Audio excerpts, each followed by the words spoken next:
নমস্কার, কেমন আছেন সবাই? আশা করছি আপনারা সকলে খুব ভালো আছেন।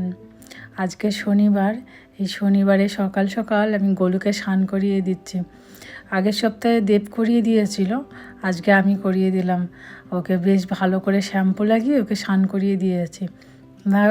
নাহলে সপ্তাহে একদিন করে স্নান যদি না করিয়ে দেই তো ওর গা থেকে না স্মেল হয়। তো ভালো করে আজকে আমি ওকে পরিষ্কার করে দিয়েছি। তার সাথে ওর ডায়ার লাগাচ্ছি, দেখছেন ও বোটে ডায়ার লাগাতে দিচ্ছে না, তো দেব ধরে রেখে দিয়েছে ওইভাবে দুই পায়ের ফাঁকে। এখন ছোটাছুটি করছে, এক জায়গায় তো দাঁড়াবে না, আর এর সাথে এই করতে করতে না অনেকটা টাইম লেগে যায়। আর এটা দিয়ে কানটা পরিষ্কার করে দিচ্ছি, দেখছেন ওর কানের ভিতর থেকে না স্মেলটা হয়। যাদের বাড়িতে ডগ আছে তারা ভালোভাবে জানবেন যে ওদের কানটা খুব পরিষ্কার করে রাখতে হয়। এই লাল লাল দেখা যাচ্ছে দেখছেন কানটা, এই কানের ভিতরে সব না এই অ্যালার্জি কেটে উঠেছে। এর বেশ বুঝলাম না, এ ছোটোবেলা থেকে একটু কিছু খেলেই মানে চিকেন তো খাই, বাট মাঝে মধ্যে দেখি ওর এরকম অ্যালার্জি কেটে ওঠে। ওকে স্নান করিয়ে আমিও স্নান করে নিয়েছি। আর এদিকে ওয়াশিং মেশিনে আমি জামা কাপড় ধুতে দিয়েছিলাম।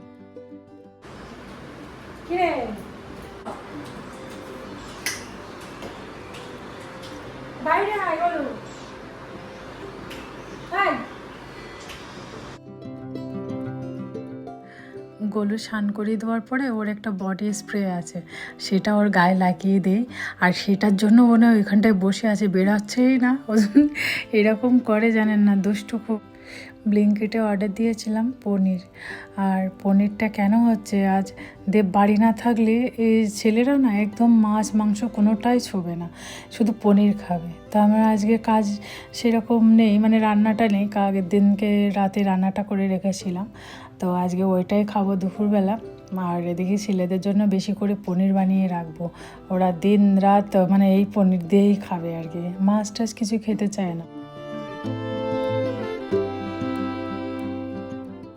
পনিরগুলো আমি ছোট ছোট করে কেটে নিয়েছি, আর একটু কর্নফ্লাওয়ার দিয়ে ওগুলো বেশ ভালো করে ভেজে নেব।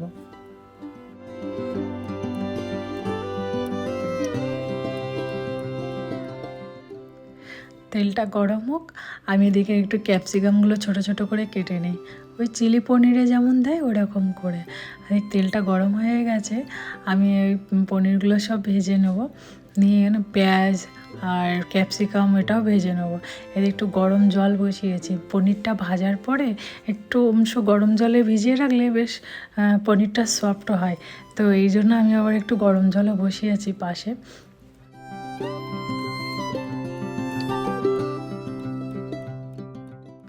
হয়ে গেছে পনিরটা ভাজা, এই ভাজছি আর এই গরম জলটাতে মানে গরম জলটাতে ভিজিয়ে রাখছি।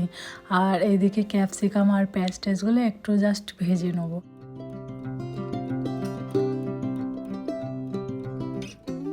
এদিকে ক্যাপসিকামটা হতে থাকুক, আমি একটু মশলা বানিয়ে নিই। ওই পেঁয়াজ রসুন আদা এগুলো সব পেস্ট বানিয়ে নিচ্ছি। আর মাঝে মধ্যে একটু ক্যাপসিকামগুলো নাড়িয়ে নিচ্ছি, ওগুলো ভাজা হয়ে গেছে, বেশিক্ষণ ভাজবো না, অল্প একটু ভেজে নিয়েছি জাস্ট। বাকি আছে পেঁয়াজটা ভাজতে, এবার পেঁয়াজটা ভেজে নিয়ে তারপর বাকি রান্নাটা করে নেব। ওদিকে দেব ফোন করে বললো ওদের স্কুলে হয়ে গেছে, আর এর মধ্যে দেব গেছে ওদেরকে আনতে। আজকে টাইকন্ডো খেলে বাড়ি আসছে। আমি আগের দিন রাতে না একটু মটন রান্না করে রেখেছিলাম, পেস্ট করা মশলাটা দিয়ে দিয়েছি। আর এটা না একদম ধিমে আছে না, বেশ অনেক সময় ধরে রান্না করতে হবে। এই কড়াইটা একটা প্রবলেম কি জানেন, শুধু নিচে লেগে যায়, এটাই হয়। একদম গ্যাস সিম করে রেখে দিয়েছি।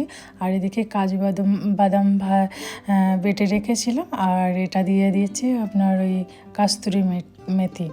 এইসবগুলো দিয়ে বেশ ভালো করে কষিয়ে তারপরে ওই পনির আর ক্যাপসিকাম পেঁয়াজ এগুলো ভাজা ওর উপরে দিয়ে দেবো। আর খাওয়ার সময় একটু বাটার দিয়ে গরম করে নেব, ব্যাস এরকমই করে রান্না করে রেখে দেই। আর ওরা স্কুল থেকে যখনই বাড়িতে আসে ওইসবই খায়, তারপর রাতের বেলা রুটি দিয়ে খায়, ভাত দিয়েও খায়। এদিকে ওরা বাড়ি আসছে শুনে আমি ওই মটরটা গরম করতে বসিয়ে দিয়েছি, এদিকে গরম হতে থাকুক আর এদিকে রান্নাটাও প্রায় হয়ে যাবে।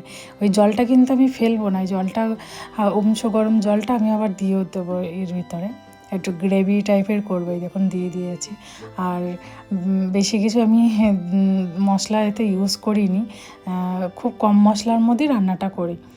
এদিকে গরম হয়ে গেছে মটনটা, এদিকে রান্নাটাও প্রায় হয়ে গেছে।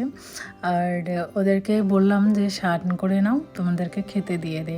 তা ওরা সব স্নান করে রেডি হয়েও গেছে। চলুন, ওরা সবাই রেডি হয়ে গেছে, ওদেরকে খেতে দেই। আমার ব্লগটা ভালো লাগলে একটা লাইক, কমেন্ট অ্যান্ড সাবস্ক্রাইব করবেন।